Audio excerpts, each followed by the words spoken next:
আলহামদুলিল্লাহ, মহান রব্বে কারিমের দরবারে অসংখ্য শুকরিয়া, যে রব্বে কারিম দয়া করে, মায়া করে, অনুগ্রহ করে আমাদেরকে সুস্থ রেখে পবিত্র দিন জুমার দিনে আল্লাহ তাআলার পবিত্র ঘর মসজিদে আগে আগে আসার বসার কোরআন হাদিসের আলোকে কিছু কথা বলার শোনার তৌফিক দিচ্ছেন।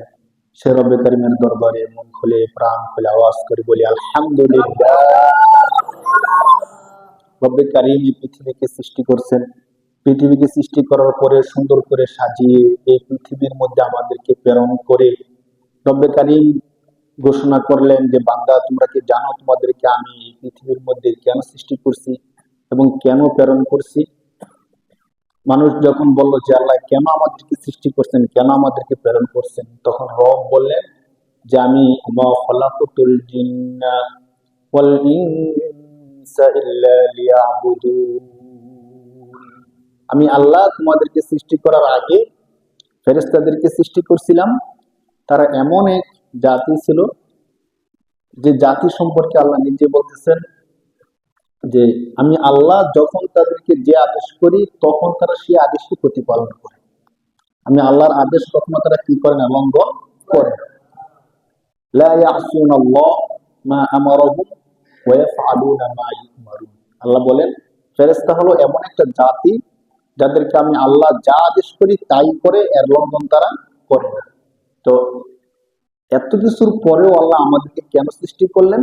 আল্লাহ পাক রব্বুল আলামিন 27 নম্বর পারার 2 নম্বর পৃষ্ঠা এই আয়াতের এই প্রশ্নের জবাব দিয়েছেন, ওমা খালাকতুল জিন্না ওয়াল ইনসা ইল্লা লিয়াবুদুন।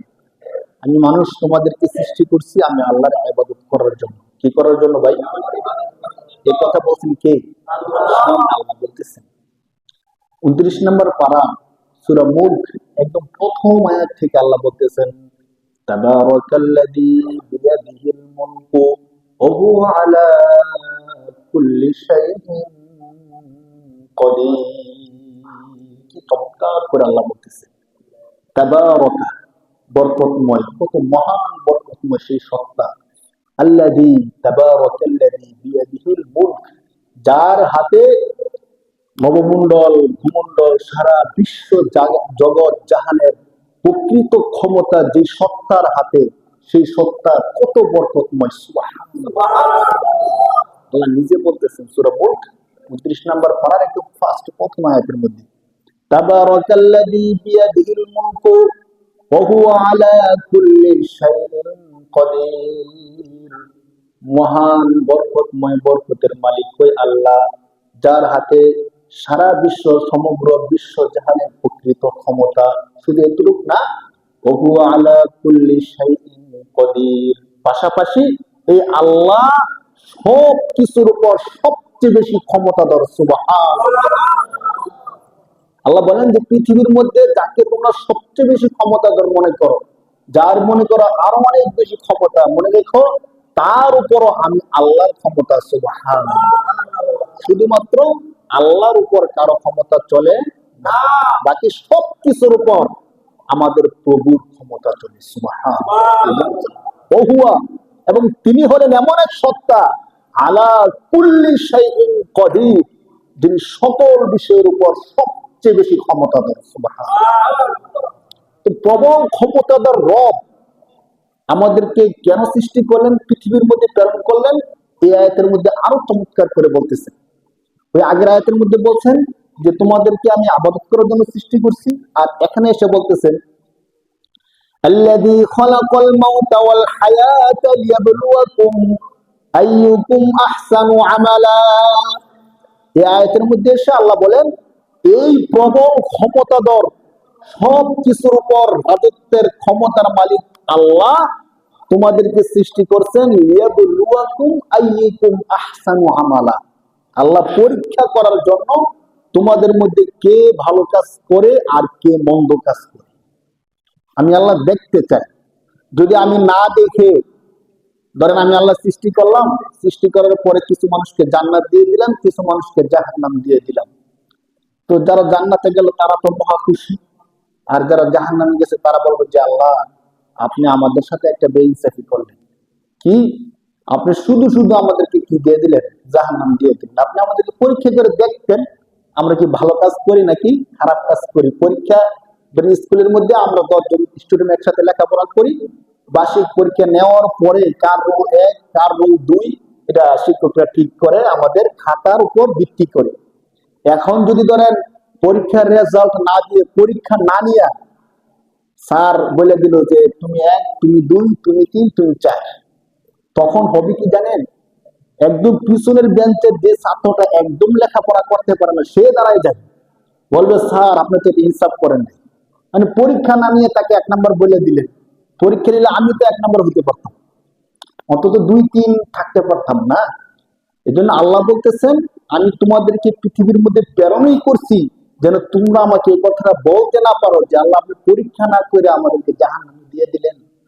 আল্লাযী খলাকাল মাউতা ওয়াল হায়াতা লিয়াবলুয়াকুম আইয়ুকুম আহসানু আমালা।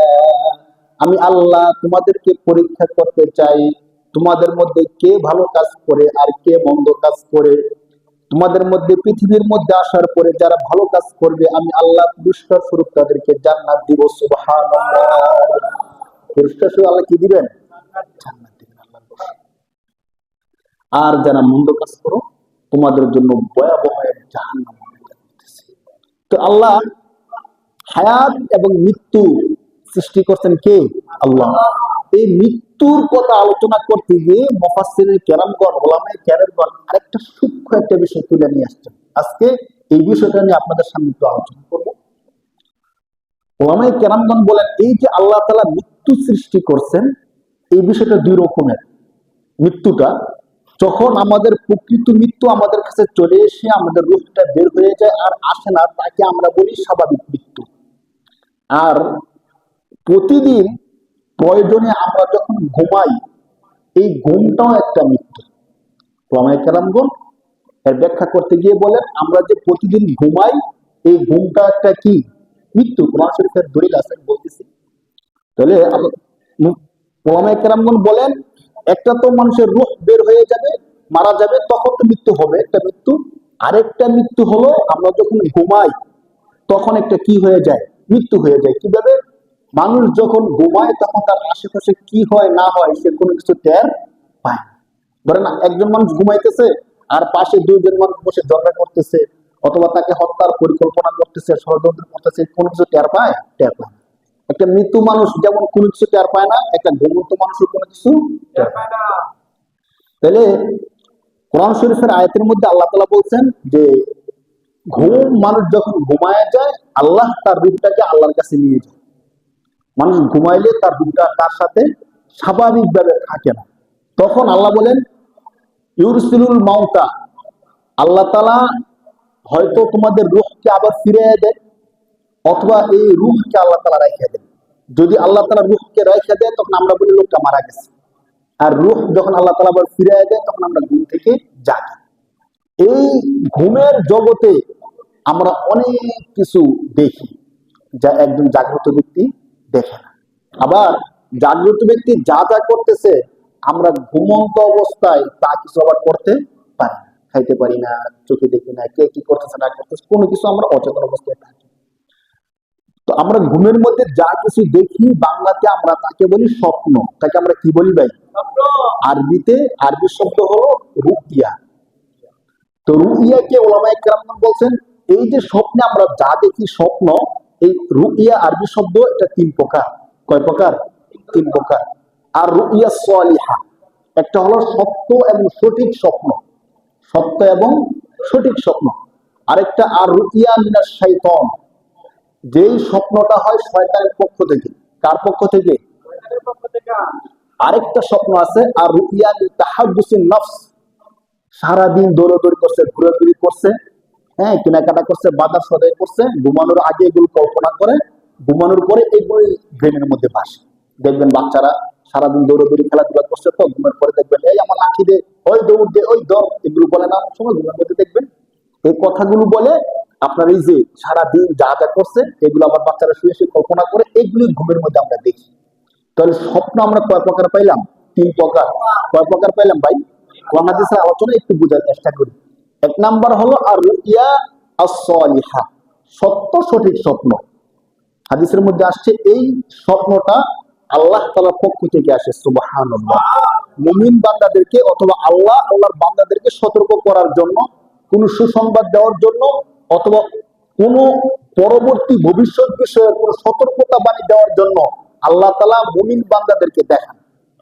এই জন্য স্বপ্নের ব্যাখ্যা করতে গিয়ে মুহাদ্দিসিনে কেরাম বলেন যে সঠিক স্বপ্নটা আছে, এটা শুধু স্বপ্ন না, বরং নবুয়তের ৪৬ ভাগের ১ ভাগ। বলেন সুবহানাল্লাহ। কিভাবে তারা ব্যাখ্যা করছেন দেখেন। রাসূল সাল্লাল্লাহু আলাইহি সাল্লাম যতদিন দুনিয়াতে ছিলেন, দুনিয়ার যা কিছু দরকার হইতো আল্লাহ তাআলা নবীর মাধ্যমে জানাই দিতেন। কিন্তু রাসূল সাল্লাল্লাহু আলাইহি সাল্লাম যখন চলে গেছেন, এখন তো আল্লাহর সাথে বান্দার সাথে সরাসরি যোগাযোগ করার কোনো সিস্টেম নাই। এখন আল্লাহ তাআলা আমাদেরকে আকার ইঙ্গিত দিয়ে বিষয়টা বলা দরকার, যাতে আমি সতর্ক হই। অনেক সময় দেখবেন অনেক স্বপ্ন আছে, যে স্বপ্নগুলো আমাদেরকে সতর্ক করার জন্য আল্লাহ তাআলা দেখেন। তো আল্লাহ রাসূল সাল্লাল্লাহু আলাইহি সাল্লাম নবী হওয়ার পরে 23 বছর আল্লাহ রাসূল সাল্লাল্লাহু আলাইহি সাল্লামের নবুয়তের জিন্দেগি ছিল। এই 23 বছর নবুয়তের জিন্দেগির মধ্যে 6 মাস একাধারে রাসূল সাল্লাল্লাহু আলাইহি সাল্লামের কাছে ওহী আসতো স্বপ্নের যুগে। রাসূল সাল্লাল্লাহু আলাইহি সাল্লামের কাছে ওহী আসতো কিভাবে? স্বপ্নের যুগে 6 মাস। আর বাকি 22 বছর 6 মাস, 23 বছরের মধ্যে 6 মাস শেষ হয়ে গেলে আর থাকে কতদিন? 22 বছর 6 মাস সরাসরি জিবরাইল আলাইহিস সালাম চলে আসতো আল্লাহ রাসূল সাল্লাল্লাহু আলাইহি সাল্লামের কাছে। এই যে আল্লাহ রাসূল সাল্লাল্লাহু আলাইহি সাল্লামের কাছে 6 মাস স্বপ্ন যুগে উঠে আসছে, এই জন্য মুহাদ্দিসিনে কেরামগণ বলেন মুমিনরা যে স্বপ্নটা দেখে আল্লাহর পক্ষ থেকে, এটা শুধু স্বপ্ন না, বরং নবুয়তের ৪৬ ভাগের ১ ভাগ। সুবহানাল্লাহ, সুবহানাল্লাহ। এই জন্য স্বপ্ন যদি কেউ দেখে, ওলামায়ে কেরামগণ বলছেন স্বপ্ন যদি কেউ দেখে, তাহলে স্বপ্ন দেখার সাথে সাথে যার তার কাছে সেটা বর্ণনা করতে না। কারো কাছে মনতে স্বপ্ন বলে দিন, বিষয়টা এমন না। স্বপ্ন একমাত্র যে বিজ্ঞ ব্যক্তি, কোরআন হাদিসের জ্ঞান যার মধ্যে আছে, ১ নাম্বার। ২ নাম্বার, যে ব্যক্তি আপনার হিতাকাঙ্ক্ষী, আপনার কল্যাণকামী, এবং যে স্বপ্ন সম্পর্কে মোটামুটি ধারণা রাখতে পারে, এই ৩টা গুণ যার মধ্যে আছে, তার কাছে স্বপ্ন বলা। তার কাছে ছাড়া আর কারো কাছে স্বপ্ন বলার অনুমতি নাই। যদি বলে তার নিজের ক্ষতি হওয়ার সম্ভাবনা আছে। তাহলে আমরা যদি কোনো স্বপ্ন দেখি, যেই স্বপ্নটা আমাকে ভাবায়, যেই স্বপ্নটা নিয়ে আমি ভয় পাই অথবা আনন্দিত হই, খুশি হই, স্বপ্নের ক্ষেত্রে অনেক কারণ আটটা বলছেন, আমি কিছু স্বপ্নের বিষয়গুলো বলি। যদি এমন হয় আপনি ভয়ঙ্কর স্বপ্ন বা অনেক স্বপ্ন দেখছেন, ঘুম থেকে ওঠার পরে স্বপ্নের কথা মনে নেই, তাহলে বাদ, এই স্বপ্ন বাদ। এই স্বপ্ন আপনার কোনো ক্ষতিও করবে না, কোনো উপকারও করবে না। আপনি স্বপ্ন দেখছেন, স্বপ্ন দেখার পরে ঘুম থেকে ওঠার পরে বারবার আপনার কল্পনা আসতেছে, যা দেখছেন তা আবার কল্পনা ভাসতেছে, এবং আপনি ভাবতেছেন কি হইতে পারে, আমি কেন দেখলাম, এর মানে হলো এই স্বপ্নের কোনো একটা মর্ম আছে। তখন আমরা এই স্বপ্নটা কোন একজন বিজ্ঞ আলেমের কাছে ১ নাম্বার। ২ নাম্বার, যে আমার বন্ধু, বন্ধু বলতে আমার ক্ষতি চায় না, আমার ভালো চায়, তার কাছে। ৩ নাম্বার, যে স্বপ্ন সম্পর্কে একটু ভালো জ্ঞান রাখে, এমন ৩টা গুণ যার মধ্যে আছে, তার কাছে গিয়ে আমরা স্বপ্নটা বলবো। যে ব্যক্তি স্বপ্ন সম্পর্কে কোনো ধারণা নাই আর সে আমার ভালো চায় না, তার কাছে বললে কি হবে? সে বলে দিল যে তুমি যা দেখছো, তোমার তো ১২টা বাজবে, শেষ, তোমার ব্যবসা যা আছে সব ধ্বংস হয়ে যাবে, শেষ, তোমার আর কোনো কল্যাণ আমি দেখতেছি না। এই স্বপ্নের মাধ্যমে বোঝা গেল তুমি ধ্বংস হয়ে যাবে। তো অনেক সময় হয় কি, স্বপ্নের ব্যাখ্যা যেমন করা হয়, অনেক সময় অর্থটা অমন হয়ে যায়।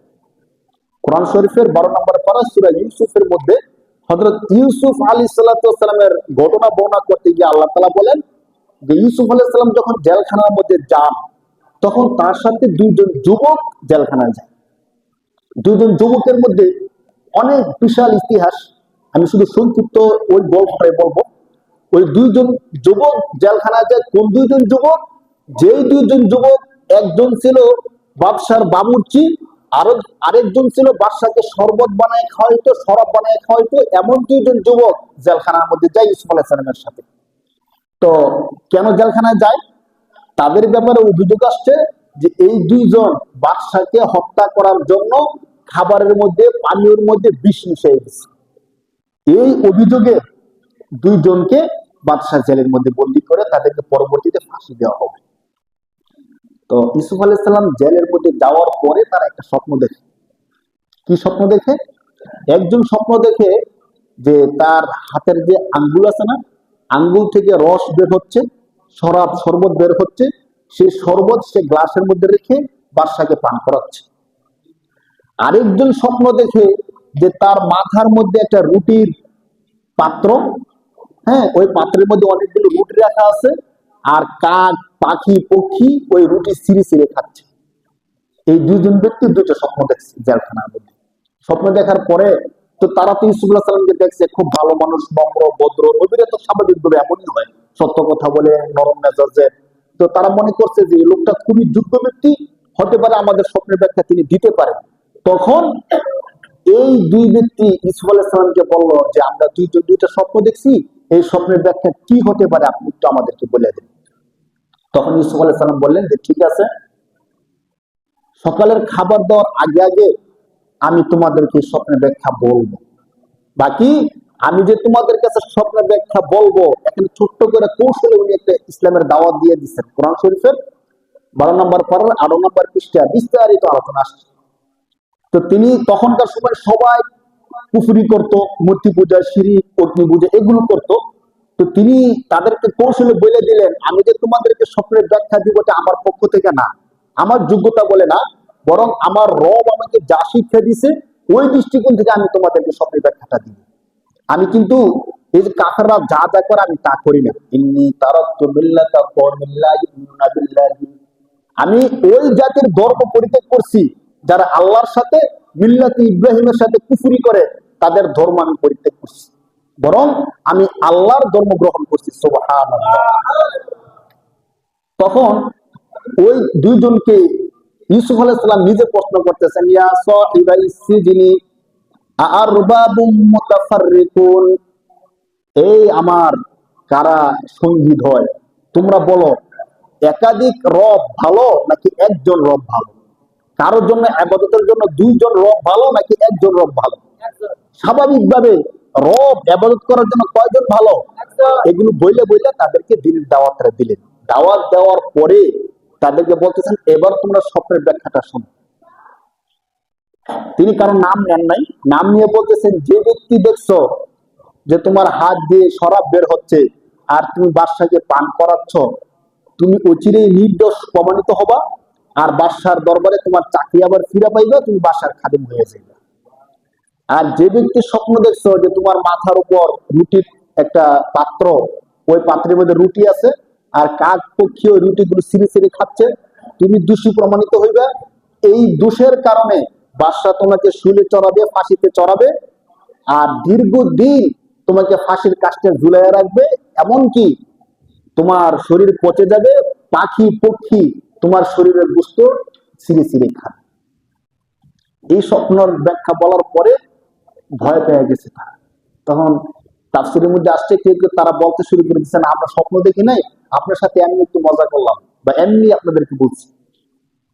তখন ইউসুফ আলাইহিস সালাম বললেন, ওকুদিয়াল আমরুল্লাযী ফীহি তাস্তাফতিয়ান, তোমরা যে বিষয় আমাকে জিজ্ঞেস করছো, তোমরা স্বপ্নে দেখো অথবা না দেখো, তোমাদের বিষয়টা ফয়সালা হয়ে গেছে। অর্থাৎ একজন তোমরা ফাঁসির কাস্টে ঝুলবা, আরেকজন নির্দোষ প্রমাণিত হয়ে বাদশার দরবারে আবার চাকরি ফিরে পাইবে। তো এই বিষয়টা বলছি এই জন্য, যখন কারো কাছে স্বপ্ন বর্ণনা করা হয় আর তিনি স্বপ্নের যে ব্যাখ্যা করেন, এই আয়াতের দ্বারা বোঝা যায় যে ব্যাখ্যাটা তিনি করেন ওই ব্যাখ্যা অনুযায়ী কার্যক্রম পরিশুদ্ধ হয়ে যায়, পরিচালিত হয়ে যায়। এই জন্য আমরা যদি কোনো স্বপ্ন দেখি, স্বপ্ন দেখার পর আমরা যে কাজটা করব, কোন স্বপ্ন? স্বপ্ন তিন প্রকার বলছি। আর রুইয়া সালিহা, সত্য স্বপ্ন, আর রুইয়া মিনাশ শাইতান, শয়তানের পক্ষ থেকে স্বপ্ন, আর রুইয়া মিন তাহাদ্দুসিন নাফস, সারাদিন মানুষ যা করে ওইগুলো আবার স্বপ্নে রাত্রেবেলা কল্পনার মধ্যে দেখে ওই স্বপ্ন। এই তিন প্রকার স্বপ্নের মধ্যে থেকে দুই রকমের স্বপ্ন, যেগুলো শয়তান দেখায়, যেগুলো আমরা কল্পনা করি সারাদিন ওইগুলো দেখি, এগুলো কোনো মানে নাই, এগুলো এমনি অযথা স্বপ্ন। ক্বালু আদগাসু আহলাম। আর যে স্বপ্নটা আল্লাহর পক্ষ থেকে আসে ওই স্বপ্নের অর্থ থাকে। কিভাবে আমরা বুঝবো যে আমার স্বপ্নটা কি শয়তানের পক্ষ থেকে না আল্লাহর পক্ষ থেকে নাকি কল্পনার পক্ষ থেকে? এই জন্য ওলামায়ে কেরামগণ বলছেন, ঘুম থেকে ওঠার পরে যে স্বপ্নের কথা স্পষ্ট মনে আছে এবং স্বপ্নটা আমাকে অনেক বেশি ভাবাচ্ছে যে কি হতে পারে, কেমন আমি দেখলাম, ওই স্বপ্নটা সত্য স্বপ্ন হওয়ার সম্ভাবনা বেশি। এবং আর কেউ কেউ বলছেন শেষ রাতের যে স্বপ্ন, আজানের আগে তাহাজ্জুদের সময়ের যে স্বপ্ন, ওই স্বপ্নগুলো অধিকাংশ আল্লাহর পক্ষ থেকে হয় এবং সত্য হওয়ার সম্ভাবনা থাকে বেশি। তখন যদি আমরা কোনো স্বপ্ন দেখি, তখন এই স্বপ্ন আমরা যার তার কাছে বর্ণনা করব না, বরং এই স্বপ্ন বলার আগে দেখবো যে তার মধ্যে তিনটা গুণ আছে কিনা। কয়টা গুণ ভাই? এক নম্বরে তার মধ্যে কোরআন হাদিসের জ্ঞান আছে কিনা, দুই নম্বরে সে আমার কল্যাণকামী কিনা, সে কি আমার ভালো চায় নাকি মন্দ চায়। যে নাকি আমার মন্দ চায় সে তো স্বপ্ন অর্থ যেভাবে সেভাবে বলে দিবে, আর যে আমার ভালো চায় সে যদি খারাপ স্বপ্ন হয় সে বলবে যে না ভালোই দেখছেন, কোনো সমস্যা নাই, আপনি আল্লাহ রাস্তায় কিছু দান সৎকার করে দেন, তাহলে আল্লাহ তাআলা আপনার বিপদ থেকে উদ্ধার করে দিবেন। অথবা দুই রাকাত সালাতুল হাজত পড়ে। আর যে ভালো চায়, আর যে খারাপ চায় সে তো আমাকে খারাপ অর্থ বলে দিবে। তিন নাম্বার, স্বপ্ন সম্পর্কে মোটামুটি ধারণা আছে এমন ব্যক্তির কাছে আমরা স্বপ্নটা বর্ণনা করব।